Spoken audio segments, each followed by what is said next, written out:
పొందాలని మీరు ఇచ్చినటువంటి అవకాశం మేరకి ఇదిగో మీ సన్నిధిలో ఉన్నాం. మమ్మల్ని ఆశీర్వదించండి. ధ్యానమంతట్లో పరిశుద్ధాత్మిక సహాయం మా అందరికీ ప్రసాదించమని మీ ప్రియకుమారుడు ప్రభువునైనటువంటి క్రీస్తు యేసుల వారి మహిమగల పరిశుద్ధ నామమున ప్రార్థించి విన్నపించుకుంటున్నాం మా పరమ తండ్రి. ఆమేన్.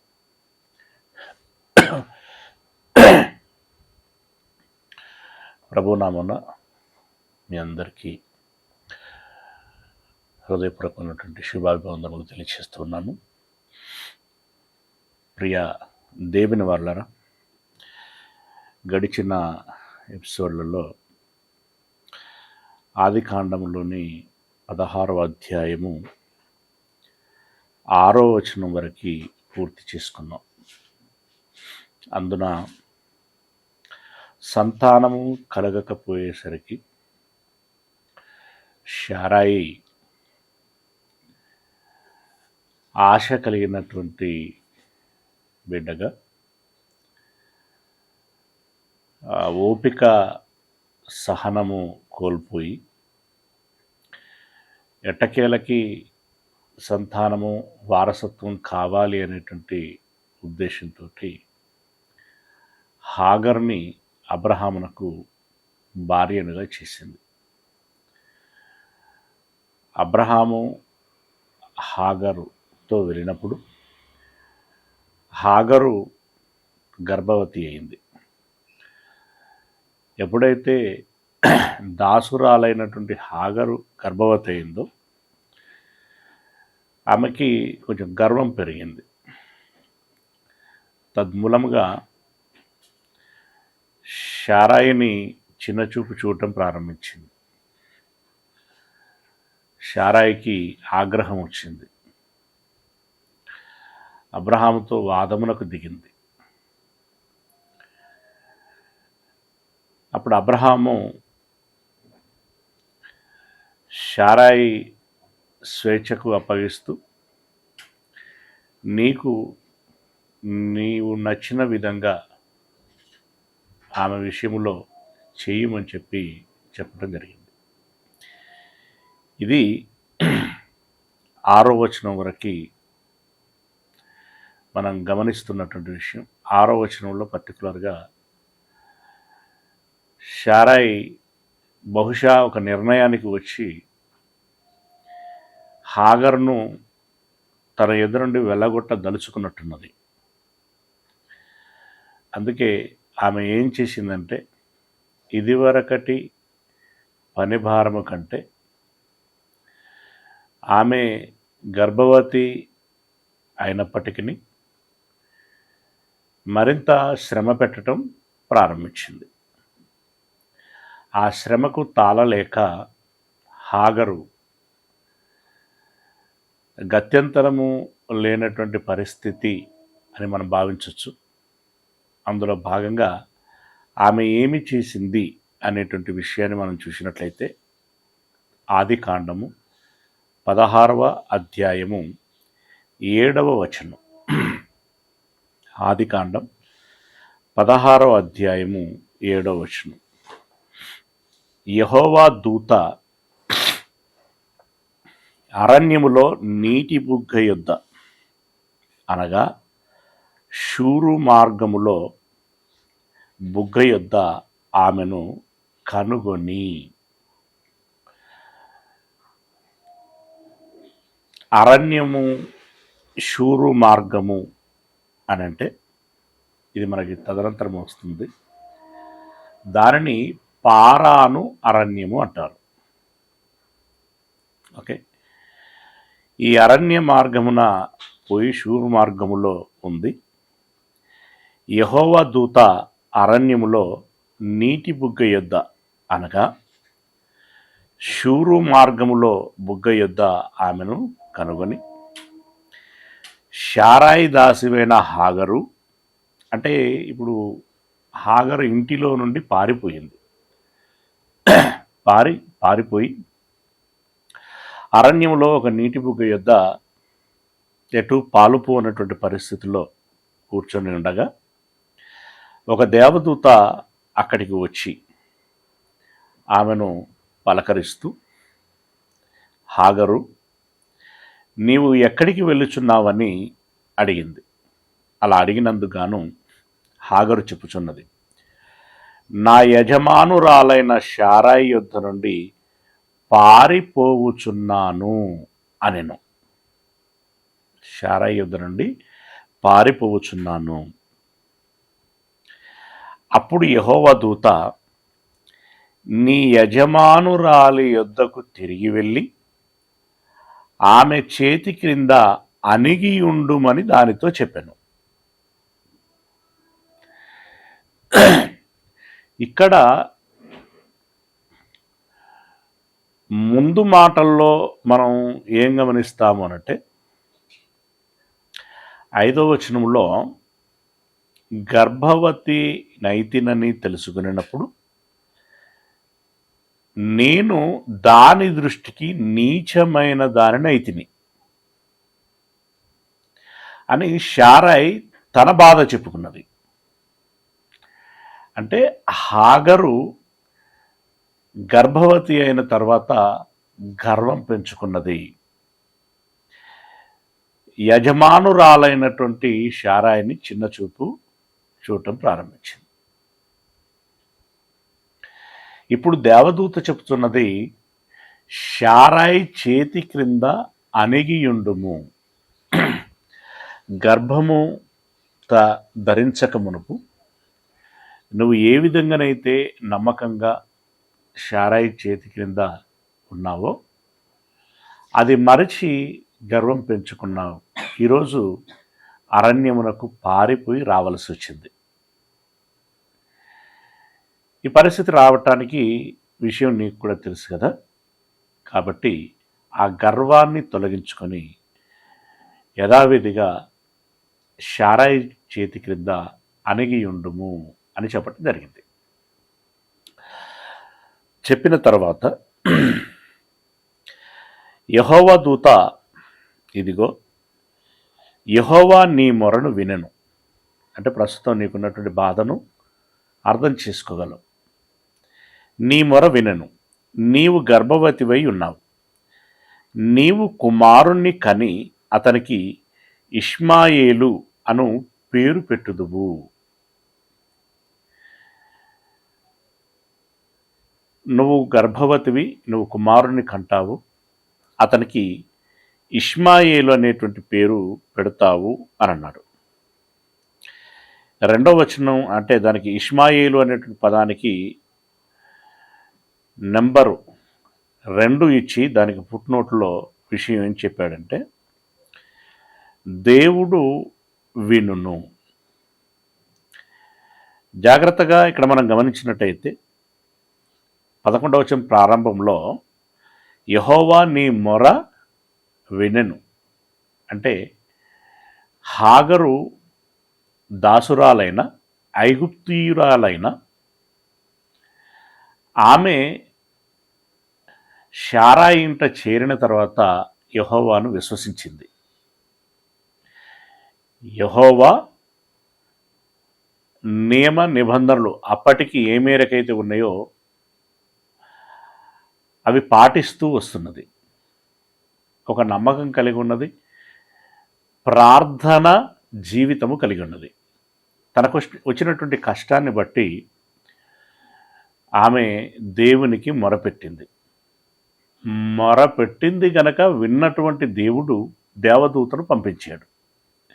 దేవదూతను పంపించి చెప్పాల్సినటువంటి విషయాన్ని చెప్పించాడు. ఇప్పుడు చివరికి దేవదూత చెప్పింది ఏంటంటే, నీ మొర దేవుడు ఆలకించాడు, నీవు గర్భవతివి, నీకు కుమారుడు అనుగ్రహించబడును, ఆ కుమారునికి నీవు ఇష్మాయేలు అనేటువంటి పేరు పెడతావు. ఇష్మాయేలు అనేటువంటి పదమునకు అర్థం దేవుడు నీ మొర వినెను అంటే కన్సిడర్ చేశాడు అని దాని అర్థం. పేరు మంచిది కదా, దాని అర్థము మంచిది. ఇప్పటి వరకు బాగుంది. అతడు అంటే ఇష్మాయేలు అనేటువంటి అతడు అడవి గాడిద వంటి మనుష్యుడు అని అన్నాడు. గాడిద కొడక అని తిడుతూ ఉంటారు, మనిషివా గాడిదివిరా అని తిడుతూ ఉంటారు. అంటే దృష్టిలో ఏంటి అని అంటే, గాడిదకి సరిగ్గా నడవటం రాదు, పరువులు మోయగలుగుతుంది కానీ సరిగ్గా నడవటం రాదు. రెండవది, దానికి తెలివి తక్కువ. మూడవది, కనీసం దాని స్వరం బాగుండదు. ఇలాంటి కొన్ని లక్షణాలను బట్టి గాడిదని చిన్న చేసి మాట్లాడటం అనేటువంటి జరుగుతుంటుంది, పోలిక. ఇప్పుడు గాడిదనే మామూలుగా లాగంటే ఇక్కడ వ్యత్యాసాన్ని మనం గమనించాలి. దొండకాయ కూర వండుకుంటాం, కానీ అడవి దొండని వండుకోం. అలాగే ప్రతి దాదాపుగా ఉన్నటువంటి కూర మొక్కల్లో, కూరకాయలలో మనం తినగలిగేటువంటివి, తినలేనటువంటివి ఉంటాయి. జాతి ఇంచుమించుగా దగ్గరగానే కనబడుతుంది. దొండకి, అడవి దొండకి తీగలు అలాగే ఉంటాయి, కాయలు దాదాపుగా అలాగే ఉంటాయి, కానీ లక్షణాలు, స్వభావాలు వేరు. అలాగే ఈ గాడిదకి, అడవి గాడిదకి చాలా తేడా ఉంటుంది. గాడిదే ఇందాక మనం చెప్పుకున్నట్టుగా ఒక హీనమైనటువంటిదిగా మనకు కనబడుచున్నప్పుడు, అడవి గాడిద మరింత హీనమైనటువంటిది అని దాని అర్థం. అంటే జ్ఞానము లేనటువంటిది, తెలివి లేనటువంటిది, మరి ఆటవిక. అడవి అంటే ఆటవిక. ఈ ఆటవిక అనేటువంటి పదజాలను మనం ఎప్పుడు వాడతాం అంటే, నేను మనుష్యుణ్ణి అనేటువంటి స్పృహ కోల్పోయి మానవీయత లేకుండా ప్రవర్తించేటువంటి ప్రవర్తన ఏదైతే ఉంటుందో దాన్ని ఆటవిక ప్రవర్తన అని అంటారు. ఇప్పుడు అడవి గాడిద అంటే ఈ ఆటవికమైనటువంటి స్వభావము కలిగినటువంటిది అని. అలాంటి వాడుగా నీ కుమారుడు ఉంటాడు అని అన్నాడు. ఇప్పుడు ఇక్కడ ఈ విషయంలో హాగరు ఏడవాలో నవ్వాలో అర్థం కానటువంటి పరిస్థితి. నీ కుమారుడు పుడతాడు అన్నంతవరకు బాగుంది, కానీ వాడు అడవి గాడిద లాంటి వాడు అవుతాడు అని అన్నప్పుడు బాధపడేటువంటి విషయం అది. సరే, ఇంకా ఏమన్నాడు? అతని చెయ్యి అందరికిని, అందరి చేతులు అతనికిని విరోధముగా ఉండును.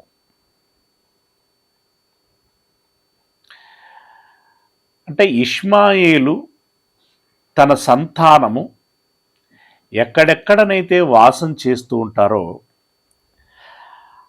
అక్కడ వారి చుట్టూ ఉన్నటువంటి, వారితో పాటు ఉన్నటువంటి జనాంగముతో వీరు విరోధ భావము కలిగి ఉంటారు. విరోధము అంటే ప్రత్యర్థులుగాను, శత్రువులుగాను, వారితో కయ్యం పెట్టుకునేటువంటి వారుగాను, ఆ క్రమంలో చంపుకునేంత తీవ్రమైనటువంటి స్థాయిలోనికి వెళ్ళేటువంటి వారుగాను ఉంటారు. అందుకే ముస్లింలు విస్తరించినటువంటి దేశము లేదు.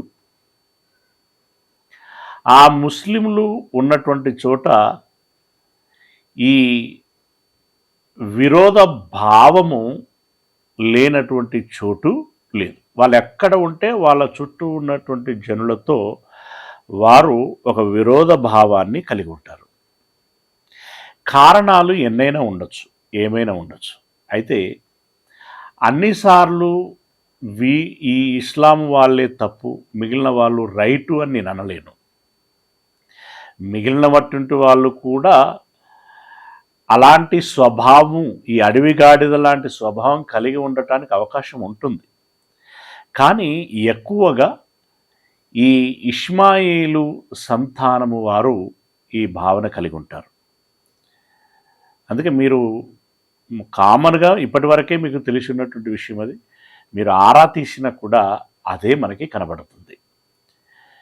ఇక ముఖ్యంగా ఇక్కడ మరొక మాట చెప్తున్నాడు, అతడు తన సహోదరులందరి ఎదుట నివసించునని దానితో చెప్పగా. అతని సహోదరులు అనంటే ఇప్పుడు అబ్రహామునకు ఇష్మాయేలు తదనంతరం ఎంతమంది సంతానమైతే కలుగుతారో వాళ్ళందరి మధ్యలో ఇతడు ఉంటాడు అని అన్నాడు. అంటే ఉదాహరణకి అబ్రహామునకి తదనంతరం ఇస్సాకు పుట్టాడని నాకు తెలుసు కదా. ఇస్సాకు యాకోబును కన్నాడు. యాకోబు కుమారులు 12 మంది. యాకోబు అన్నైనటువంటి ఏషావు ఏదోమీయులున్నారు, వాళ్ళు. వీళ్ళందరి మధ్యలో అప్పటికి ఇష్మాయేలు సంతానము వాసము చేస్తుంది అని అన్నాడు. అంటే ఒక్క మాటలో అడవి గాడిద లాంటి వాడు అని చెప్పినటువంటి మాటను బట్టి అతని బుద్ధి మంచిది కాదు, బాగుండడు, అందరితో విరోధ స్వభావము కలిగి ఉంటాడు. ఇక విరోధం ఉన్న తర్వాత నెమ్మది ఎక్కడ ఉంటుందండి? నెమ్మది లేనప్పుడు సమాధానం ఎక్కడ ఉంటుంది? గనుక వారు ఎక్కడ ఉంటే అక్కడ అల్లరి, ఎక్కడ ఉంటే అక్కడ కొట్లాట. ఎంత దారుణంగా కనబడుతూ ఉంటుంది. మేబీ నాకు తెలిసిన అవగాహన మేరకి ఈ మానవ బాంబు అనేటువంటి ఒక కొత్త ఆయుధాన్ని తయారు చేసింది వారే అనుకుంటారు. రైట్. తదనంతరం మిగతా వాళ్ళు కూడా దాన్ని అలవర్చుకున్నారు, చేస్తూ వస్తున్నారు అనుకో. బట్ వారు చచ్చైనా సరే ఇతరులను చంపాలి. నీకు ఇంతకంటే దారుణం, ఇంతకంటే మూఢత్వం, మూర్ఖత్వం ఏముంటుంది? అలాంటి స్వభావము కలిగినటువంటి వాడుగా ఇష్మాయేలు ఉంటాడని ఆ పుట్టక మునిపే చెప్పినటువంటి మాట అక్షరాల ఇన్ని వేల సంవత్సరాలు గడిచిన తర్వాత కూడా మనకది కనిపిస్తూ ఉంటుంది. అందుకే ఇప్పటికీ ఎక్కడ ఏ మూలకు వెళ్ళి మాట్లాడుకున్నా కూడా ఒరే ముస్లిం వాళ్ళతో పెట్టుకోదురా, ఏదేమో అయినా కానీ ముస్లిం వాళ్ళతో పెట్టుకోకూడదు. అంటే ఏంటి? వాళ్ళు వెనక ముందు ఏమీ ఆలోచించరు, ఎంతవరకైనా తెగిస్తారు, చచ్చుటకైనా చంపుటకైనా ముందే ఉంటారు. ఇది వాళ్ళను గురించినటువంటి అవగాహన. దాన్ని బట్టి భయముతో ఈ మాట అంటూ ఉంటారు. వాళ్ళ తెరువు వెళ్ళొద్దు, వాళ్ళతో మనం పెట్టుకోకూడదు, అవసరమైతే నష్టపోయినా పర్వాలేదు అని చెప్పి రాజీపడేటువంటి ప్రయత్నం చేస్తూ ఉంటారు. అలా ఈ ఇస్లాము సంతానం యొక్క భయం దేశం మీద, దేశాల మీద ఉండింది. రైట్. 13వ వచనం, అది చూచుచున్న దేవుడవు నీవే అను పేరుతో తనతో మాట్లాడిన యెహోవాకు పెట్టెను. అంటే హాగర్కి సరే ఇష్మాయేలు ఎలాంటి వాడుగా ఉండబోతున్నాడు అనేటువంటి విషయము అది పెద్దగా మనసులో పెట్టనట్టుంది. కానీ తనను దేవదూత ఓదార్చినటువంటి ఓదార్పును బట్టి, అలాగే సంతానము కలుగుతుంది అనేటువంటి ఆశీర్వాదమును బట్టి కొంత ఉపశమనము పొంది సంతోషించి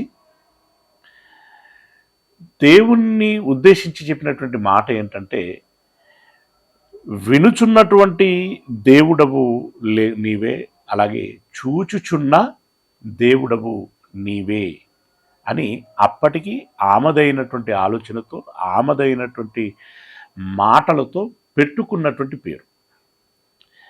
ఉన్నవాడు అనేటువంటిది ఏ రకంగా మనం ఇప్పుడు పిలుచుకుంటూ ఉంటున్నామో, చూచువాడు అంటే ఆమె కోణములో దేవుడు అని. దేవుడు చూచుచున్నటువంటి వాడు అని ఒక కృతజ్ఞతగా ఆమె దేవుని పట్ల ఒక దృక్పథము కలిగి ఆ పేరు పెట్టి ఏమంటున్నది, ఏలైనగా నన్ను చూచిన వాడిని నేను ఇక్కడ చూచితిని కదా అని అనుకున్నాను. ఆయన నన్ను చూశాడు, ఈ పూట నాతో మాట్లాడటం మూలంగా నేను ఆయనను చూడగలిగాను. అంటే ఇప్పుడు దేవదూతను హాగరు దేవుడని భావిస్తూ ఉన్నది. ఇప్పుడు క్రైస్తవులముగా ఆ విషయాన్ని భ్రమపడింది అని చెప్పచ్చు. దేవదూతని దేవుడు అని భ్రమపడింది. అయితే ఇక్కడ ఒక విషయం ఏంటంటే, దేవుడు నేరుగానా లేదా దేవదూతల ద్వారానా అనేటువంటి విషయం పక్కకు పెడితే, దేవుడు స్పందించాడు అనేటువంటిది నిజం. దేవుడు విన్నాడు, దేవుడు చూశాడు, దేవుడు స్పందించాడు. నువ్వు దేవదూత వచ్చినా మరొకరు వచ్చినా అది దేవుని స్పందన మేరకే. రైట్? అలా దేవుడు హాగరు విషయంలో స్పందించాడు. రైట్. అందుచేత ఆ నీటి బుగ్గకు బెయేర్ లహాయిరోయి అని పేరు పెట్టింది. బెయేర్ లహాయిరోయి అనేటువంటి పేరు పెట్టబడెను. దీనికి కూడా ఒక నెంబర్ ఇచ్చాడు. ఫుట్నోట్లో ఏమిచ్చాడంటే, నన్ను చూచుచున్న సజీవుని బావి, ఆ నీటి బుగ్గ ఉంది కదా, ఆ నీటి బుగ్గకు పెట్టబడినటువంటి పేరు నన్ను చూచుచున్న సజీవ బావి అనేటువంటి అర్థం వచ్చేటట్టుగా అప్పుడు ఆమె దానికి ఆ పేరు పెట్టి వాడుకలోనికి తీసుకొచ్చింది. 15 వచనం. తర్వాత హాగరు అబ్రామునకు కుమారుణ్ణి కనెను. అంటే 9 మాసాలు గడిచే కుమారుణ్ణి కన్నది. అతనికి ఇష్మాయేలని పేరు పెట్టెను. హాగరు అబ్రామునకు ఇష్మాయేలును కనినప్పుడు అబ్రాము 86 ఏండ్లు, 85వ ఏట గర్భముని అంటే వివాహం చేసిందామె షారాయి. 86వ ఏట కుమారుణ్ణి కన్నాడు. అంటే ఆ హాగరు కనింది. రైట్. ఇది ఇప్పటి వరకు ఉన్నటువంటి షారాయి, అబ్రహాము, హాగరు, ఇష్మాయేలును గురించినటువంటి విషయాలు. ఓకేనా? 17వ అధ్యాయం. అబ్రాము 99 ఏండ్లవాడైనప్పుడు, అంటే 86 నుండి డైరెక్ట్ ఏ వయసులో ప్రస్తావన చేయబడుతున్నది అంటే 99, అంటే ఇంచుమించు 3 సంవత్సరాల తదనంతరం. 3 సంవత్సరాల తదనంతరం యెహోవా అతనికి ప్రత్యక్షమై, నేను సర్వశక్తిగల దేవుడను, నేను సర్వశక్తిగల దేవుడను.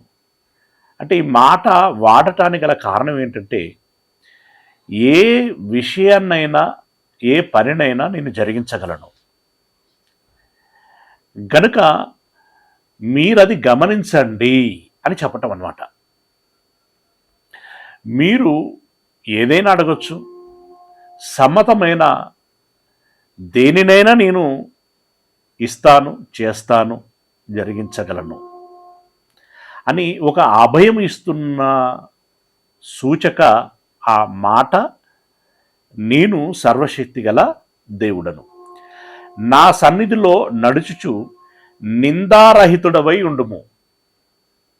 అబ్రహామునకి స్ట్రైట్గా చెప్పినటువంటి మాట ఏంటంటే, నీవు ఎక్కడ కూడా దోషివి కాకూడదు, నిందారహితుడవై ఉండుము. అంటే కనీసం ఎవరు నిన్ను నిందించటానికి కూడా అవకాశం ఇవ్వకు అని చెప్పాడు. రైట్. నాకును నీకును మధ్య నా నిబంధనను నియమించి నిన్ను అత్యధికముగా అభివృద్ధి చెందించేదనని అతనితో చెప్పాను. మనిద్దరి మధ్యలో ఒక నిబంధన ఉంటుంది, నిబంధన పెడతాను. మనము పాత నిబంధన అనగానే కేవలం మోషే కాలం నుండి ఆలోచిస్తూ ఉంటారు చాలామంది. కానీ నిబంధన అబ్రహాము గారి కాలంలో కూడా ఉంది. ఇక్కడే ప్రస్ఫుటం చేశాడు కదా, మన ఇద్దరికి మధ్యలో నిబంధన పెట్టుచున్నాను అని అంటున్నాడు. నోవాహు గారి కాలంలో కూడా నిబంధన ఉంది. ఓకే, ఆదాము గారి కాలంలో కూడా నిబంధన ఉంది. ఇక ఆ నిబంధనలో ఎన్ని నియమాలు ఉన్నాయి ఏంటి అనేటువంటి విషయం వేరు, ఏమేమి ఉన్నాయి ఎన్ని ఉన్నాయి అనేటువంటిది వేరు. కానీ మెట్టుకి నిబంధన మాత్రం ఉన్నది. రైట్, ఈ నిబంధన నేను ఉంచుచున్నాను అని చెప్పి ఆ నిబంధన విషయంలో నీవు నిందారహితుడుగా ఉండాలి. అలా ఉంటే గనక నిన్ను అనేకమైనటువంటి విషయాలలో అత్యధికముగా అభివృద్ధి పొందించేదనని అతనితో చెప్పాను. నువ్వు అలా ఉంటే నిన్ను ఆశీర్వదిస్తాను, అభివృద్ధి చేస్తాను. మామూలు అభివృద్ధి కాదు, అది అత్యధికమైనటువంటి అభివృద్ధి. 3వ వచనం, అబ్రహాము సాగిలపడి ఉండగా దేవుడు అతనితో మాట్లాడి, ఇదిగో నేను నియమించిన నా నిబంధన నీతో చేసి ఉన్నాను. నీవు అనేక జనములకు తండ్రి వగుదువు. దేవుడు తాను చేసిన నిబంధన ఏదైతే ఉందో ఆ నిబంధన నీతో చేసి ఉన్నాను అని అంటూ, ఆ నిబంధనలో భాగంగా నీవు అనేక జనములకు తండ్రి వగుదువు అని అన్నాడు. ఇది ఇష్మాయేలు పుట్టిన తర్వాత మరలా మాట్లాడుచున్నటువంటి మాట. ఇష్మాయేలు పుట్టకముందు కూడా నీకు విస్తారమైన సంతానాన్ని ఇస్తాను అని చెప్పి వాగ్దానం చేశాడు. తర్వాత ఇష్మాయేలు పుట్టిన తర్వాత నిబంధనా సంబంధమైనటువంటి సంతానమును గురించి జ్ఞాపకం చేస్తున్నాడు. ఓకే, మరియు ఇక మీదట నీ పేరు అబ్రాము అనబడదు. అబ్రాము అనేటువంటి పేరుకు అర్థము ఏమని చెప్పుకున్నాం?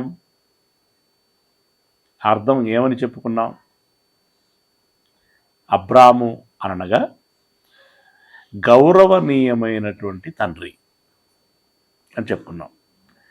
అయితే ఇక మీదట నీ పేరు అలా పిలువబడదు, నిన్ను అనేక జనములకు తండ్రినిగా నియమించి తిని కనుక నీ పేరు అబ్రాహాము. నీ పేరు అబ్రాహాము అనబడును. ఇక మన యాస, మన భాష, మన స్లాంగ్, మన వ్యాఖ్యానమును బట్టి దాదాపుగా అబ్రాహాము అనేటువంటి పదాన్ని మనం ప్రాపర్గా పలకం. బాకున్న దీర్ఘం ఏదైతే ఉంటుందో దాన్ని షార్ట్ ఫామ్ చేసేస్తాం, అబ్రహాము అబ్రహాము అంటుంటుంటారు. కానీ పలకాల్సింది ఏంటంటే అబ్రాహాము. రైట్, అబ్రాహాము అనబడును. ఎందుకు? అనేక జనులకు తండ్రిగా ఉండబోతున్నాడు కాబట్టి ఆ అర్థం వచ్చేటువంటి విధంగా అబ్రహాము అనబడును అని అన్నాడు. నీకు అత్యధికముగా సంతానాభివృద్ధి కలగజేసి నీలో నుండి జనములు వచ్చునట్లు నియమించుదును, రాజులను నీలో నుండి వచ్చెదరు. అంటే అబ్రహాము సంతానంలో రాజులు వస్తారు అని అన్నాడు. అంటే ఇక్కడ మనం జాగ్రత్తగా గమనించినట్టయితే ఇష్మాయేలు సంతానములో రాజులు ఉన్నారు, ఇస్సాకు సంతానములో కూడా రాజులు ఉన్నారు. నేనే వారిని ఏలుతాను, నేనే వారికి రాజునుగా ఉంటానని ఇష్టము కలిగి ఉన్నటువంటి దేవుడు, మాకు రాజు కావాలని ఇశ్రాయేలీలు అడిగినప్పుడు బాధపడినటువంటి దేవుడు ముందే ఎరిగి ఉన్నటువంటి విషయం ఏంటంటే వీళ్ళల్లో రాజులు ఏర్పడుతారు. అంటే అప్పటికే ఆయన స్క్రీన్లో చూస్తున్నాడు. ఏమని? వీరు మాకు రాజు కావాలని అడుగుతారు, నేను సరే అని అంటాను, అప్పుడు వారిలో రాజు ఏర్పడతాడు, అది కొనసాగుతుంది అనేటువంటి విషయాన్ని అప్పటికే ఆయన చూశాడు, ఎరిగాడు. కానీ దాని గురించి ఆయన ఏమీ ప్రస్తావన చేయకుండా కేవలం నీలో నుండి రాజులు వస్తారు అనేటువంటి మాట ఎంత నెమ్మదిగా చెప్పాడంటే, వీడు ఇలాంటి వాళ్ళుగా ఉండబోచున్నారు గనుక ఇన్ని మాటలు నేను ఎందుకు మాట్లాడాలి, వీళ్ళతోటి ఎందుకు ఆశీర్వదించాలి, ఎందుకు రేపొద్దున నేను వీళ్ళని బట్టి నేను బాధపడాలి, ఇలాంటి ఆలోచనలు ఆయన ముందే పెట్టుకొని ఆ ముందే వారిని ద్వేషించటం లేదు. ఏమండి? ముందే ఆయన అతని ఆగ్రహాన్ని కనపరచటం లేదు. ఏమీ తెలియనటువంటి వాడుగా అన్నట్టుగా నెమ్మదిగానే వారితో మాట్లాడుతున్నాడు. నెమ్మదిగా మాట్లాడమే కాకుండా వారికి అనుకూలమైనటువంటి ఆశీర్వాదకరంగా మాట్లాడుచున్నాడు. రైట్? నీ సంతానములో నుండి రాజులు వస్తారు అని అన్నాడు. 7వ వచనం, నేను నీకును నీ తర్వాత నీ సంతానమునకును దేవుడనై ఉండునట్లు నాకును నీకును నీ తర్వాత వారి తరములలో నీ సంతతికి నీ మధ్య నా నిబంధనను నిత్య నిబంధనగా స్థిరపరిచెదను. ఈరోజు నీతో నిబంధన ఏదైతే చేస్తుంటున్నానో ఈ నిబంధన నీ సంతానానికి నీ సంతానమునకు వారి సంతానమునకు కూడా నిబంధనను ఉంచెదను. అంటే నా నిబంధన శాశ్వతమైనటువంటి నిబంధనగా వారి మధ్యలో ఉంచబోచున్నాను, నిత్య నిబంధనగా స్థిరపరిచెదను అని అన్నాడు. రైట్? అంటే ధర్మశాస్త్రం అనేటువంటిది ఒకటి ఉంటుంది అని చెప్పి అప్పుడే సెలవిచ్చాడు. 8వ వచనం, నీకును నీ తర్వాత నీ సంతతికి నీవు పరదేశివై ఉన్న దేశమును అనగా ఇప్పుడు నువ్వు వాసం చేస్తున్నటువంటి కనానను దేశమంతటిని నిత్య స్వాస్థ్యముగా ఇచ్చి వారికి దేవుడనై ఉందునని అతనితో చెప్పాను. ఈ భూభాగమంతా కూడా నీ సంతానానికి ఇస్తాను అని చెప్పాడు. 9వ వచనం, మరియు దేవుడు నీవు మాత్రమే గాక నీ తర్వాత వారి తరములలో నీ సంతతియు నా నిబంధనను గైకొనవలెను. నీవైనా నీ సంతానమైన నా నిబంధనను గైకొనాలి. నాకును నీకును నీ తర్వాత నీ సంతతికి నీ మధ్య మీరు గైకొనవలసిన నా నిబంధన ఏదనగా, వాళ్ళందరినీ ఉద్దేశించి ఇచ్చినటువంటి మొట్టమొదటి నిబంధన ఇది. ఏమిటి ఆ నిబంధన అంటే, మీరు మీ గోప్యాంగ చర్మమును సున్నతి పొందవలెను. గోప్యము అంటే రహస్యం. గోప్యాంగ చర్మం, అంగం అంటే అవయం. ఈ గోప్యాంగ చర్మమును కత్తిరించాలి అని అంటున్నాడు. రైట్? నీవును నీ ఇంట పుట్టిన వాడైనను ఎవరైనను సరే నీ సంతానము కానీ 11వ వచనం మళ్ళీ చదువుతున్నాను. మీరు మీ గోప్యాంగ చర్మమున సున్నతి పొందవలను, అది నాకును నీకును మధ్య ఉన్న నిబంధనకు సూచనగా ఉండును. 8 దినముల వయస్సు గలవాడు అనగా నీ ఇంట పుట్టినవాడైనను, 8 ఏండ్ల వయస్సు ఉన్నటువంటి వాళ్ళు ఎవరైనా అని చెప్తున్నాడు. 8 ఏండ్ల వయస్సు కలిగినటువంటి వాడు నీవైనా, నీ ఇంట పుట్టినవాడును, నీ వెండితో కొనబడిన వాడును తప్పక సున్నతి పొందవలెను. అప్పుడు నా నిబంధన మీ శరీరమందు నిత్య నిబంధనగా ఉండును. ఒక గురుతు అని చెప్పుకోవచ్చు. ఒక గురుతు.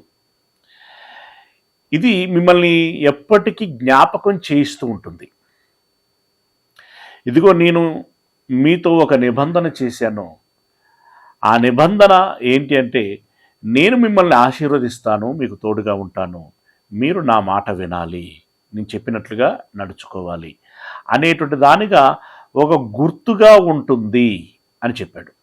ఇక తదనంతరపు సందర్భాలలో చెప్పుకొచ్చినటువంటి మాటలను బట్టి మనకు అర్థమయ్యేటువంటి విషయం ఏంటంటే, అది శుద్ధికి సంబంధించినటువంటి కార్యంగా కూడా ఉంటుంది అని వెల్లడి అవుతుంది. ఇక్కడ ఇది శారీరక శుద్ధికి సంబంధించినటువంటి విషయం మొదటిది. రెండవది, ఈ శారీరక శుద్ధికి సంబంధించినటువంటి ఆ నియమమును బట్టి దేవుడిని జ్ఞాపకం చేసుకోవటం అనేటువంటి జరుగుతూ ఉంటుంది. దేవుడిని జ్ఞాపకం చేసుకోవటం మూలంగా సహజంగానే హృదయ శుద్ధి జరగటానికి అవకాశము ఉంటుంది. హృదయ శుద్ధి జరగటానికి అవకాశం ఉంటుంది. క్రొత్త నిబంధనకు వచ్చేసరికి ఈ శారీరక సున్నతిని గురించి మాట్లాడలేదు, కానీ హృదయ సున్నతిని గురించి మాట్లాడాడు. అంటే అంతిమంగా జరగాల్సింది అల్టిమేట్గా ఏంటి అని అంటే, హృదయ శుద్ధి జరగాలి. హృదయ శుద్ధి జరగాలి, అది ముఖ్యమైనటువంటిది. అయితే నాగరిక కాలం వచ్చిన తర్వాత హృదయ శుద్ధిని గురించి ఆయన ఎక్కువగా ఫోకస్ చేశాడు. శారీరక శుద్ధిని గురించి అంతగా ప్రస్తావించలేదు ఆయన. అంతగా కాదు, అసలే ప్రస్తావించలేదు. కానీ ఆ అనాగరిక కాలములో శారీరక శుద్ధిని గురించి ప్రస్తావించాడు. దానితో పాటు హృదయ శుద్ధి కలగాలని కూడా కోరుకున్నాడు.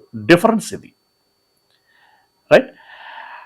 రెండు రకాలుగా శుద్ధి నొందాలి అనేటువంటిది ఆ రోజు పెట్టినటువంటి విధానం. ఈరోజు హృదయ శుద్ధి ఉంటే ఆటోమేటిక్గా శారీరక శుద్ధి అనేటువంటి దాని విషయంలో వాళ్ళు కొనసాగుతారు అనేటువంటి విషయాన్ని దేవుడు ఎరిగి ఉంటున్నాడు, రైట్? సున్నతి పొందాలి. అయితే ఎవరెవరు పొందాలి? నీవు నీ ఇంట ఉన్నటువంటి వారందరూ, నీ వెండితో కనబడినటువంటి వాళ్ళందరూ, అంటే దాసులైనా పనివారైనా నీ పిల్లలు, వీళ్ళు ఎవరైనా సరే సున్నతి పొందాలి అనేటువంటి నియమాన్ని పెట్టాడు. 13వ వచనం, నీ ఇంట పుట్టిన వాడును నీ వెండితో కొనబడిన వాడును తప్పక సున్నతి పొందవలను, అప్పుడు నా నిబంధన మీ శరీరం ముందు నిత్య నిబంధనగా ఉండును. 14వ వచనం, సున్నతి పొందని మగవాడు అనగా ఎవని గోప్యాంగ చర్మమున సున్నతి చేయబడదో అట్టివాడు తన జనములలో నుండి కొట్టివేయబడును, వాడు నా నిబంధనను మీరి ఉన్నాడని అబ్రాహాముతో చెప్పాను. ఇది ఇష్మాయేలు పుట్టిన తర్వాత అబ్రాహాముతో చెప్పుచున్నటువంటి మాట. అలాగే నియమము, నిబంధన, సున్నతి పొందాలి. ఇక వీళ్ళు వాళ్ళని కాదు, అబ్రహాము ఇంట ఉన్నటువంటి వాళ్ళు ఎవరైనా మగవారు సున్నతి పొంది తీరాల్సిందే. అది అక్కడ దేవుడు ప్రస్ఫుటం చేసినటువంటి విషయం. ఇక 15వ వచనం, మరియు దేవుడు నీ భార్య అయిన శారాయి పేరు శారాయి అనవద్దు. శారాయి అనే పదానికి ఉన్నటువంటి అర్థం ఏమని చెప్పుకున్నాం? కలహప్రియ, కలహానికి ఇష్టపడేటువంటి బిడ్డ అని దాని అర్థం శారాయి అనగా. అలా కాకుండా ఇప్పుడు ఆమెకి ఏం పేరు పెట్టాలి అని అంటున్నాడంటే, చివరిలో ఉన్నటువంటి ఈ తీసేయండి, శారాయి స్థానంలో శారా అనాలి అని అన్నాడు.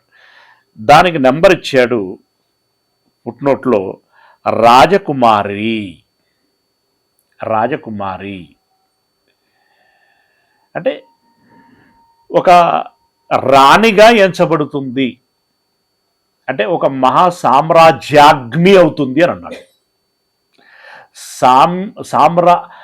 మహా అంటే అబ్రహాము సంతానము ఏదైతే ఉంటుందో అదొక విస్తారమైన రాజ్యంగా ఏర్పడుతుంది. దానికి ఒక రాజమాతలాగా ఉంటుంది, రాజాగ్ని, రాజ్ని అంట, రాజ్ని.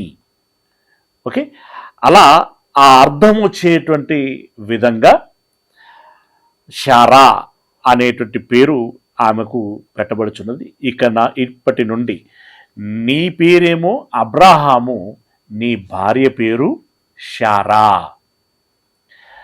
అబ్రాముకి హా జోడించారు.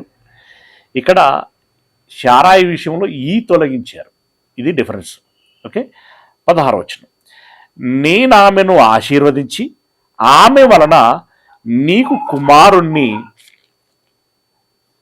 కలుగజేసేదను. ఆమెను ఆశీర్వదించి నీకు కుమారుణ్ణి ఇస్తాను. నేను ఆమెను ఆశీర్వదించేదను.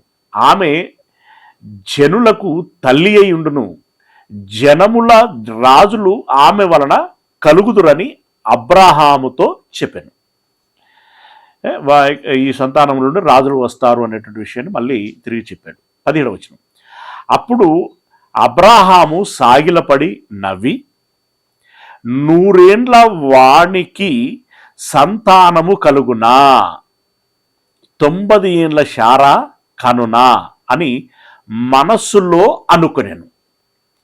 అయితే ఇక్కడ 100 ఏండ్ల వానికి సంతానము కలుగునా అనేటువంటి మాట మాట్లాడుతూ అబ్రహాము నవ్వాడట. అంటే ఇక్కడ ఈ మాట నమ్మలేదు అని కాదు, దేవుడు చెప్పినటువంటి ఆ మాటను నమ్మలేదు అని కాదు. అని నవ్వింది దేనికోసం అంటే, ఈ 100 ఏళ్లకు నేను పిల్లల్ని కంటానా, ఇప్పుడు ఈ సమాజం అంతా ఏం మాట్లాడుకుంటుంది, ఈ కోణములో ఆయన ఆలోచించి నవ్వటము అనేటువంటి జరిగింది. అది నమ్మకపోవటము అనేటువంటిది కాదు. అది నవ్వటం వేరు, నమ్మకం వేరు. ఓకేనా, రైట్. ఇతడు ఈ మాటను బట్టి నవ్వాడు. నవ్వి దేవునికి ఒక విన్నపం చేసుకుంటున్నాడు. సరే దేవా అంటే ఆ మాట అక్కడ ఉండదు, కానీ నర్మగర్భంగా అదే వ్యక్తం చేసినట్టు. సరే, మీరు అనుగ్రహించదలుచుకున్నప్పుడు అనుగ్రహించండి, మీ చిత్తమునకు వ్యతిరేకంగా మేమేమీ మాట్లాడగలం. కానీ ఆల్రెడీ ఇప్పుడు నాకు సంతానమును ఇస్తాను అనేటువంటి దాని మీద మీరు ఫోకస్ చేసి, ఇవ్వబడినటువంటి సంతానమును గురించి దయచేసి మీరు నిర్లక్ష్యం చేయకండి అని విన్నపం చేసుకుంటున్నాడు. అంటే ఆల్రెడీ మీరు ఇష్మాయిలు అనేటువంటి కుమారుని నాకు ఇచ్చారు, ఆయనను ఆ కుమారుణ్ణి కూడా మీరు మీ దృష్టిలో ఉంచుకోండి. ఆ మాట ఇక్కడ చెప్తున్నాడు చూడండి.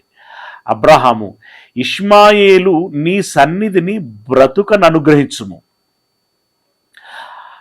ఇష్మాయేలును కూడా బ్రతకనివ్వండి. ఎందుకంటే మీరు పదే పదే శారాయిని ఆశీర్వదిస్తాను, నన్ను ఆశీర్వదిస్తాను, సంతానం ఇస్తాను అని అంటున్నారు.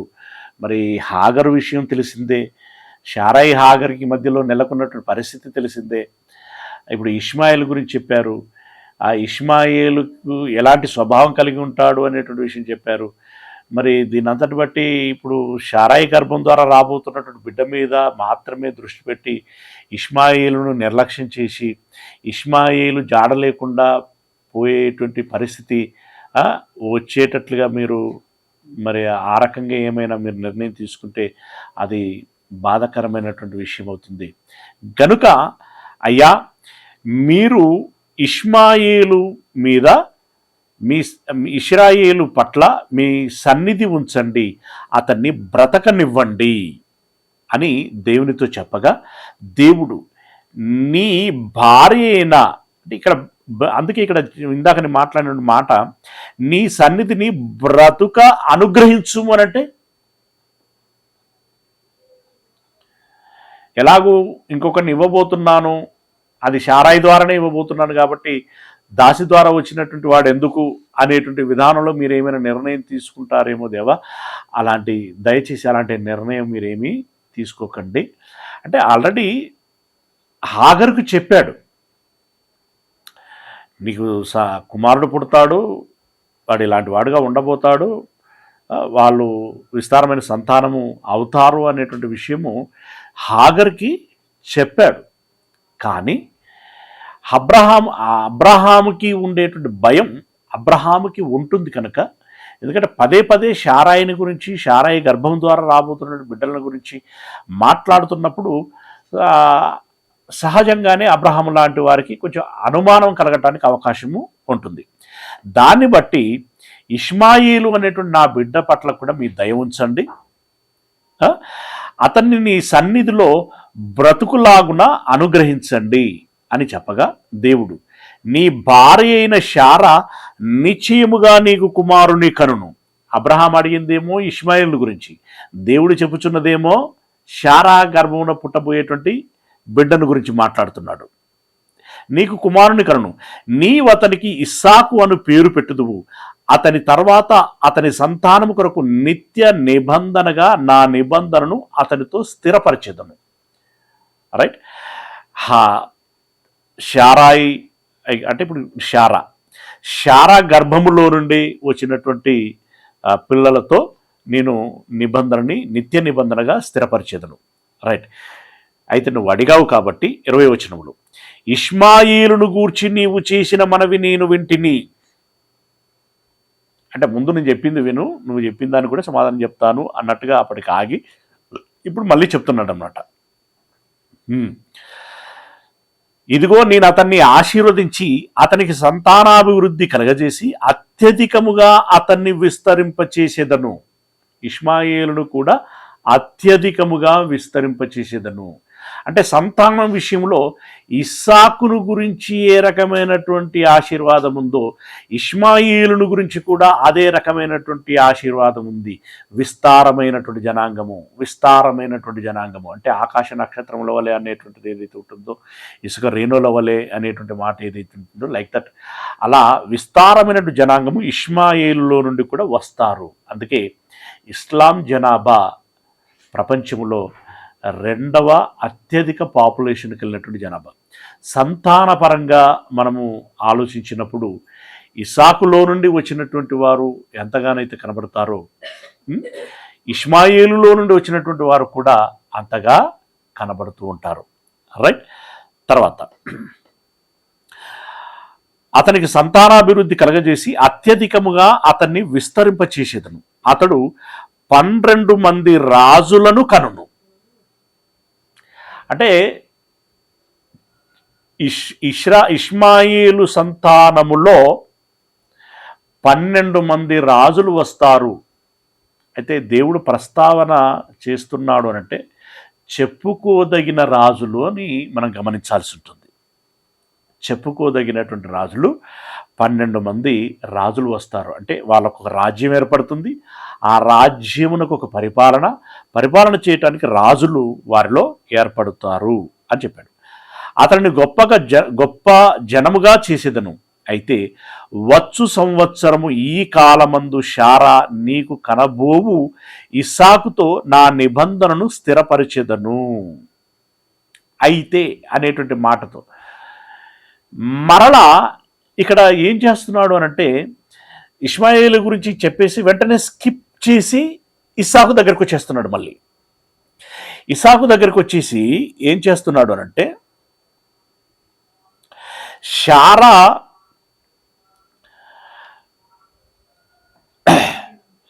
వచ్చు సంవత్సరమందు ఈ కాలమందు శారా నీకు కనబోవు ఇస్సాకుతో నా నిబంధనను స్థిరపరిచేదనని చెప్పాను. అంటే నిబంధన అనేటువంటి దాని విషయంలోకి వచ్చేసరికి అది ఇస్సాకు విషయంలో స్థిరమవుతుంది అనేటువంటి విధానంలో మాట్లాడుతూ దేవుడు అబ్రహాముతో మాటలాడుట చాలించిన తర్వాత అతని యుద్ధ నుండి పరమునకు వెళ్ళెను.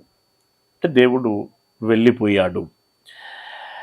అప్పుడు అబ్రహాము తన దేవుడైన ఇష్మాయేలును తన ఇంట పుట్టిన వారిని అందరినీ మిస్ అయిందా? రైట్. అప్పుడు అబ్రహాము తన కుమారుడైన ఇష్మాయేలును తన ఇంట పుట్టిన వారిని అందరినీ తన వెండితో కొనబడిన వారిని అందరినీ అబ్రహాము ఇంటి మనుష్యులలో ప్రతి వారిని పట్టుకొని దేవుడు తనతో చెప్పిన ప్రకారము ఆ దినమందే దేవుడు చెప్పిన దినమునందే వారి వారి గోప్యాంగ చర్మమున సున్నతి చేసెను. అంటే దేవుడు ఆజ్ఞాపించినటువంటి ఆజ్ఞ ఏదైతే ఉంటున్నదో వెంటనే అమలు చేయటానికి అబ్రహాము నిర్ణయించుకున్నాడు. నిర్ణయించుకోవటమే కాదు, దాన్ని జరిగించాడు. అంటే అబ్రహాము దేవుని మాట వినటం విషయంలో ఎంత జాగ్రత్తగా ఉన్నాడు అనేటువంటి విషయాన్ని ఈ సందర్భం మనకు తెలియజేస్తుంది. ఓకే, అందరికీ సున్నతి చేశాడు. ఆ సున్నతి చేయబడినప్పుడు 24వ వచనం, అబ్రహాము గోప్యాంగ చర్మము సున్నతి చేయబడినప్పుడు అతడు 99 ఏండ్ల వాడు. 99 ఏండ్లకు అబ్రహాము సున్నతి చేసుకున్నాడు. కానీ దేవుడు నిబంధనలో ఇచ్చినటువంటి విషయం ఏంటంటే, నీ సంతానంలో పుట్టిన ప్రతి మగవానికి 8వ దినమున సున్నతి చేయాలి అని చెప్పాడు. కాకపోతే ఇప్పుడు అబ్రహాము ఈ ఆజ్ఞ ఇచ్చేటప్పటికే ఆయనకు ఆల్రెడీ 99 వచ్చాయి కాబట్టి 8 ఏండ్లు అనేటువంటి విషయం అబ్రహామునకు వర్తించదు. అది ఆ వయసు పైనటువంటి వాళ్ళకి ఎవరికి అప్పటికి వర్తించదు. ఓకే, ఇక తదనంతరం మాత్రం తప్పకుండా వర్తిస్తుంది. 8వ ఏట చేయాలి, చేయకపోతే ప్రమాదం జరుగుతుంది, నేను శపిస్తాను అని అన్నాడు. అదే మనకు మోషే గారు ఇత్రో కుమార్తెను వివాహం చేసుకున్నప్పుడు దేవుడు మోషేను పిలిచి, నువ్వు ఐగుప్తులోనికి వెళ్ళి ఇశ్రాయేలును తీసుకురమ్మని చెప్పినప్పుడు, సరే ఆడ డిస్కషన్ చాలా జరుగుతాయి, మెట్టుకి ఒప్పుకుంటాడు, వెళ్ళిపోతుంటాడు, భార్యని పిల్లల్ని తీసుకుని వెళ్ళిపోతుంటాడు. మధ్యలోకి వచ్చేసరికి తీవ్రమైన ప్రమాదం. ఎందుకు ఏంటి అని విచారణ చేస్తే, నీ పిల్లలకి నీవు ఏం చేయలేదు, సున్నతి చేయలేదు. వెంటనే గమనించి మోషే గారి భార్య ఒక పదునైన రాయిని తీసుకొని, రాతి యుగం అని చెప్పచ్చు, పదునైనటువంటి రాయిని తీసుకొని ఏం చేసింది, పిల్లల యొక్క గోప్యాంగ చర్మమును కత్తిరించింది. అంటే అప్పటి నుండి అది సీరియస్ రూల్గా మారిపోయిందనమాట. 8వ ఏటనే చేయాలి. 8వ ఏట కూడా కాదు, 8వ దినమున. 8వ ఏట అంటే మళ్ళా సంవత్సరాలకు వెళ్తాం మనం. 8వ దినమున సున్నతి చేయాలి అనేటువంటి నియమము అప్పుడు ప్రారంభమైంది. అది మొదలుకొని ఇప్పటికీ ఇష్మాయేలీలలోనూ అలాగే యూదులలోనూ కొనసాగుచున్నది. ఓకే, మరి ఈ కాలంలో అది ఆ నిబంధన ఉన్నదా లేదా అనేటువంటిది వేరే విషయం మళ్ళీ. అది కానీ వాళ్ళు మాత్రం దాన్ని పాటిస్తున్నారు. రైట్, 99 ఏండ్లు కలిగినటువంటి వాడు. ఒక్క దినమందే అబ్రాహామును అతని కుమారుడైన ఇష్మాయేలును సున్నతి పొందిరి. తండ్రి కొడుకులు ఒకరోజే సున్నతి పొందారు. అతని ఇంట పుట్టిన వారును, అన్యుని యొద్ద వెండితో కొనబడిన వారును, అతని ఇంటిలోని పురుషులందరూ అతనితో కూడా సున్నతి పొందిరి. ఇలా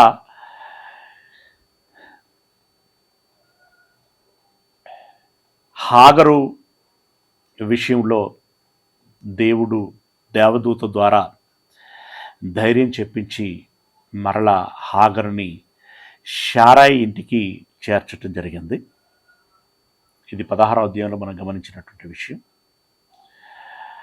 తదనంతరము హాగరు కుమారుణ్ణి కన్నది. అతనికి ఇష్మాయేలు అని పేరు పెట్టడం జరిగింది. ఇష్మాయేలు పుట్టే సమయానికి అబ్రహాము యొక్క వయస్సు 86 సంవత్సరాలు. రైట్, ఇది 16వ అధ్యాయంలో ఉన్నటువంటి మాట. ఇక 17వ అధ్యాయములో చెప్పబడినటువంటి విషయం, దేవుడు నీవెలాగుండాలి అనేటువంటి ఒక నియమాన్ని, నిబంధనను తెలియచేస్తూ, నీవు అలా ఉన్నట్లయితే నిన్ను ఆశీర్వదిస్తాను, అనేక జనములకు నిన్ను తండ్రినిగా చేస్తాను అని చెప్పడం జరిగింది. తదనంతరము సున్నతిని గురించినటువంటి ప్రస్తావన తీసుకురావటం జరిగింది. సున్నతి చేసుకోవాలి మీరు అని చెప్పడం జరిగింది. ఆ తదుపరి ఇక సంతానమును ఇస్తాను అని చెప్పినటువంటి సందర్భంలో అబ్రహాము గారు నవ్వటం జరిగింది. నవ్వటం వెనకాల ఉన్నటువంటి ఉద్దేశం ఇందాక మనం మాట్లాడుకున్నాం. మెట్టుకి అబ్రహాము దేవుడు ఇచ్చినటువంటి మాట ఏదైతే ఉన్నదో దాన్ని నమ్ముచునే ఇష్మాయేలును గురించిన దృష్టి కలిగి ఉన్నాడు. ఆ ఇష్మాయేలు గురించి విన్నపించుకున్నాడు. దేవుడు ఇష్మాయేలు జీవితం విషయంలో కన్సిడర్ చేశాడు. అతడు ఉంటాడు, అనేక జనములకు తండ్రి అవుతాడు, అతనిలో నుండి రాజులు వస్తారు, 12 మంది రాజులు వస్తారు అని చెప్పడం జరిగింది. అయితే అది చెప్పిన తర్వాత కూడా మళ్ళీ దేవుడు తన యొక్క దృష్టి ఇస్సాకు పట్ల పెట్టడం జరిగింది. ఇస్సాకు సంతానము, ఇస్సాకు నుండి అంటే నీకు ఇస్సాకును ఇచ్చి ఇస్సాకు ద్వారా ఇంకా అనేకులైనటువంటి పిల్లలకి జన్మను ఇస్తాను అని చెప్పటము జరిగింది. ఇక చివరికి అబ్రహాము గారు దేవుని యొక్క ఆజ్ఞను మరవక ఆ దినమునందే ఆ ఆజ్ఞను అనుసరించి తాను తన ఇంటిలో ఉన్నటువంటి వాళ్ళందరికీ సున్నతి చేయటం అనేటువంటిది జరిగింది. రైట్, ఇవి ఈ 2 అధ్యాయాలలో ఉన్నటువంటి విషయం. అయితే ఇక్కడ పదే పదే ఆదాము గారి కాలము నుండి అబ్రహాము గారి కాలం నాటికి, ఇంకా తదనంతరం కూడా అనేక సందర్భాలలో కనబడుతుంది. మోషే గారి కాలములోనైనా, ఆ తదుపరి ఏలియా లాంటి వారి కాలములోనైనా ఎప్పుడు కూడా దేవుడు వారికి కనబడెను, దేవుడు వారితో మాట్లాడెను అనేటువంటి మాటలు మనకు ఎక్కువగా వినబడుతూ ఉంటాయి, బైబిల్లో కనబడుతూ ఉంటాయి. ఈ విషయము మనకు ప్రస్ఫుటంగా తెలియాల్సినటువంటి అవసరత ఉంది. నిజంగా దేవుడు కనిపించాడా అంటే, కనిపించాడు అని బల్లగుద్ది చెప్పేటువంటి వారు ఇప్పుడు ఉంటారు ఈ తరములో. మాట్లాడాడు అని చెప్పి బల్లగుద్ది మాట్లాడేటువంటి వారు చాలామంది ఉంటారు. సరే, ఎవరు ఎన్ని బల్లలు గుద్దినా వాక్యము దాని విషయములో నిగూఢమై ఉన్నటువంటి ఆ భావం ఏదైతే ఉంటుందో అది దాని విషయమై ఏమని చెప్పుచున్నది, వాక్యం ఏమని చెప్పుచున్నది అనేటువంటి విషయాన్ని మనం తెలుసుకోవలసి ఉంటున్నది. ప్రియులారా, దేవుడు మనుషులకి కనిపించాడా, అలాగే కనిపిస్తాడా, కనిపించాడా, అలాగే కనిపిస్తాడా అంటే ఇప్పుడు కనిపిస్తాడా, దేవుడు మనుషులతో మాట్లాడా, ఇప్పుడు మాట్లాడుతాడా, దీని విషయము కూలంకుషంగా ఇదివరకు మనము వారమునకు ఒక దినమున చెప్పుకున్నటువంటి పాఠాలలో మనకు ఆ వారము అనేటువంటి దాన్ని దృష్టిలో పెట్టుకుని లిమిటెడ్గా మనం చెప్పుకుంటూ ఉంటాం. కానీ ఇప్పుడు మనం అలా చేయట్లేదు, కొంచెం దాన్ని ఇంకా విస్తరించి, లైన్ అదే ఉంటుంది బట్ విస్తరించి మాట్లాడుకునేటువంటి ప్రయత్నం చేస్తున్నాం. గనక రాబోయేటువంటి పాఠంలో ఈరోజు శుక్రవారం గురువారం, ఈరోజు శుక్రవారం, రైట్, శుక్రవారం, సోమవారం రోజు దేవుడు మనుషులకి ఇందాక చెప్పినట్టుగా కనిపించాడా, ఇప్పుడు కనిపిస్తాడా, మాట్లాడా, ఇప్పుడు మాట్లాడతాడా, ఏంటి అనేటువంటి విషయము ఆ దినమున మనం చెప్పుకునేటువంటి ప్రయత్నం చేద్దాం. ఓకేనా? మీ అందరికీ నా యొక్క మనవి, ఈ పాఠాలు వింటున్న మీ అందరికీ పాఠాల ద్వారా కలిగేటువంటి ప్రయోజనము ఎంతో, ప్రశ్నోత్తరాలలో పాల్గొనటం మూలంగా కలిగేటువంటి ప్రయోజనము మీరు ఆశిస్తూ వింటున్నటువంటి ఈ ప్రయోజనాన్ని రెట్టింపు చేస్తుంది. ఇది ప్రాక్టికల్ ఎక్స్పీరియన్స్. మీకు అర్థమైంది అనుకుంటున్నాను అన్నమాట.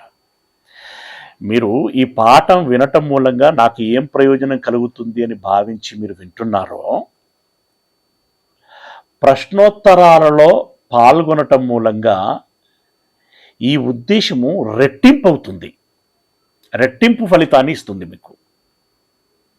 గనక అలాంటి బూస్ట్ను ఇచ్చేటువంటి క్వశ్చనేర్లో మీరు చాలామంది పాలు పంచుకోవటం లేదు. ఎలాగ ఈరోజు ఏం పాఠం ఉండదు కదా, ప్రశ్నోత్తరాలు ఉంటాయి. ఇక అందులో మనకు ఒకటి జ్ఞాపకం ఉంటుంది, ఉండదు, ఒకటి చెప్తాం, ఒకటి చెప్పలేకపోతాం, ఇది